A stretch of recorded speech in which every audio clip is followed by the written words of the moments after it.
I'm Chief Meteorologist Marcus Bailey. Thanks for checking out this weather webcast on this Friday afternoon. It is another hot one, and most of us, again, unfortunately avoiding the storms that were just to our north earlier on today. We had some clouds. Sometimes it looked a little bit dark. You may have heard a rumble of thunder. Boy, the sun now back out in full force as we record this around 3:30 in the afternoon, uptown normal.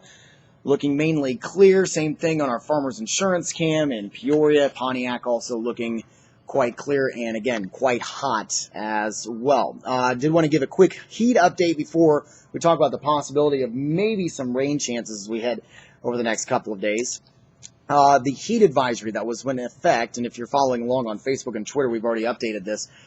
Heat advisory that it was in effect has now been canceled, and they've upgraded us to an excessive heat warning. It doesn't expire until 7 o'clock on Sunday night for most of the WMBD 31 viewing area.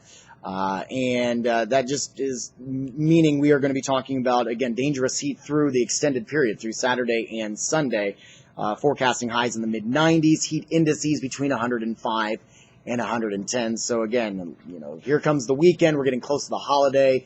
You might be wanting to do some outdoor activities, which is fine, but make sure you're giving yourself a lot of breaks, a lot of precautions. Again, just keep all those kind of things in mind because we're not going to see a lot of relief from the heat over the long term. Temperatures, again, are quite toasty at 3:30. 93 in Peoria, 92 in Bloomington, 101 Havana, 98 in Lincoln. We are not as hot as we were yesterday in most areas, although the heat index is still very high. 101 is what it feels like in Peoria, 101 in Bloomington, and 107 in Lincoln. Dew points are up there, and that's why our numbers as far as the actual temperatures are down. We have more moisture in the air. So moisture kind of brings the temperatures down. That doesn't necessarily mean it's a good thing because it feels more humid, more uncomfortable outside. If you walked out late last night, we had dew points in the upper 70s. You noticed how muggy it was. And we look to probably stay the same way as we head through the overnight tonight. Again, heat indices across much of the Midwest, not nearly as high as yesterday. When we were thinking that yesterday was going to be the hottest day of the week, as far as the actual temperature, but the comfort level, again, is still not any better.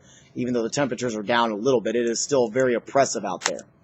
Watching morning map, again, we have the heat advisories in effect now for southern portions of the state, but a large chunk of the central portion of the state under that excessive heat warning. And look just how large this area is of excessive heat across much of the nation's midsection, down to the eastern seaboard, and even in the southeast. So pretty nasty as far as the heat goes across much of the lower 48 states. It is just extremely, extremely hot.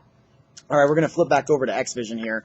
And here's the loop. And again, you saw the storms that were moving off towards or coming from the north and then moving due east. You see a thin little line that rolled through. That actually wasn't precipitation. It was it's called an outflow boundary. It's just what's being spit out by the storms that were out to the north. Now, sometimes you'll see some strong storms firing along that line, and we did. I'll shift the radar off towards the east. There was actually one little cell that moved through Danville earlier this afternoon, or just north of, and they got reports of anywhere from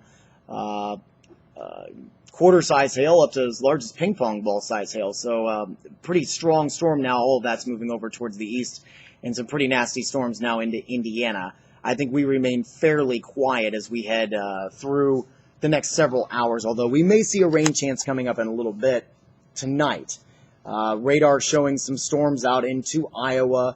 A lot of the model trends are either taking that north of much of our area, or once it gets to us, it falls apart. So either way, we don't have a great rain chance, and I think that is probably going to be the case. It's because of this cold front. It's actually just north of our area, and the storms were firing right along that boundary. So it's not close enough really to us that we're going to see any significant rainfall. But we will have spotty rain chances, it looks like, for the short term, and that will include the rest of the weekend as well. And I'll break that down coming up in just a second. Again, very muggy overnight tonight. 84 at around 10 o'clock tonight, 81 at midnight, and again, maybe a spotty shower possible. Let's go ahead and roll through Futurecast here, our high-resolution model. And again, here's later tonight, a spotty shower storm, not out of the question, nothing significant as of right now, although we are under a slight risk for severe weather, both tonight and tomorrow, with the main threats being larger hail and damaging winds. 74 for your wake-up call tomorrow morning, 73 in Bloomington, planning out your Saturday.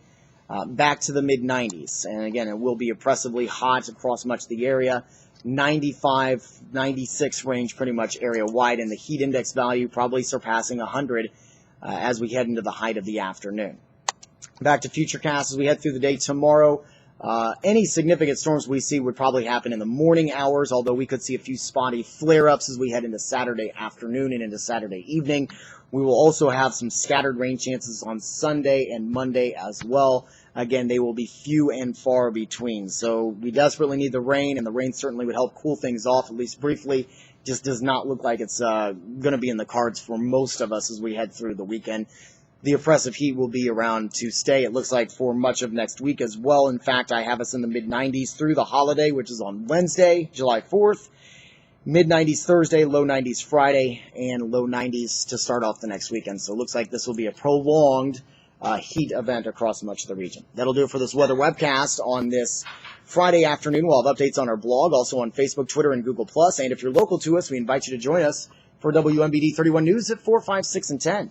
I'm Chief Meteorologist Marcus Bailey. Have a great Friday and a fantastic weekend.